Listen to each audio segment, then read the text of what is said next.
ആം ആദ്മി പാർട്ടിയിൽ കൂട്ടരാജി. ദില്ലിയിൽ 13 കൌൺസിലർമാർ പാർട്ടിയിൽ നിന്നും രാജിവെച്ചു. രാജിവെച്ച കൌൺസിലർമാർ പുതിയ പാർട്ടി രൂപീകരിച്ചു. ഇന്ദ്രപ്രസ്ഥ വികാസ് പാർട്ടി എന്ന പേരിലാണ് പുതിയ പാർട്ടി. സ്വാതി സന്തോഷ് ചേരുകയാണ്. സ്വാതി, ആം ആദ്മിയിലെ പ്രശ്നങ്ങളുടെ തുടർച്ചയാണോ പുതിയ പാർട്ടി രൂപീകരണം? തീർച്ചയായും അസിത, ഈ നിയമസഭാ തെരഞ്ഞെടുപ്പിന് ശേഷമാണ് ഇത്തരത്തിൽ കടുത്ത ആഭ്യന്തര കലഹമടക്കം ഈ ആം ആദ്മി പാർട്ടിക്കുള്ളിൽ തുടരുന്ന സാഹചര്യമുണ്ടായിരുന്നു.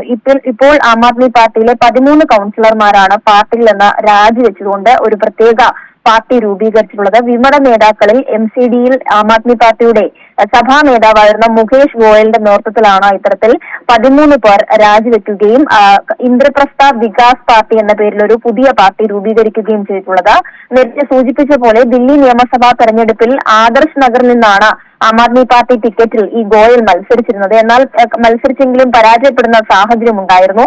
ഈ കഴിഞ്ഞ മുനിസിപ്പൽ തെരഞ്ഞെടുപ്പിന് മുമ്പ് തന്നെ ഈ നേതാക്കൾ കോൺഗ്രസ് വിട്ട് ആം ആദ്മി പാർട്ടിയിൽ ചേരുകയും ഏകദേശം 25 വർഷമായി മുനിസിപ്പൽ കൌൺസിലറായി സേവനമനുഷ്ഠിച്ച ഗോയൽ 2021 കോൺഗ്രസിൽ നിന്ന് പിന്നീട് ആം ആദ്മി പാർട്ടിയിലേക്ക് വരികയും ചെയ്തത്. ഈ തദ്ദേശ സ്വയംഭരണ തെരഞ്ഞെടുപ്പിലെ വിജയത്തെ തുടർന്ന് BJP ദില്ലി മുനിസിപ്പൽ കോർപ്പറേഷന്റെ നിയന്ത്രണം തിരിച്ചുപിടിച്ചതിന് ദിവസങ്ങൾക്ക് ശേഷമാണ് ഇത്തരത്തിലൊരു സംഭവ വികാസം നടക്കുന്നത് എന്നതും ശ്രദ്ധേയമാണ്.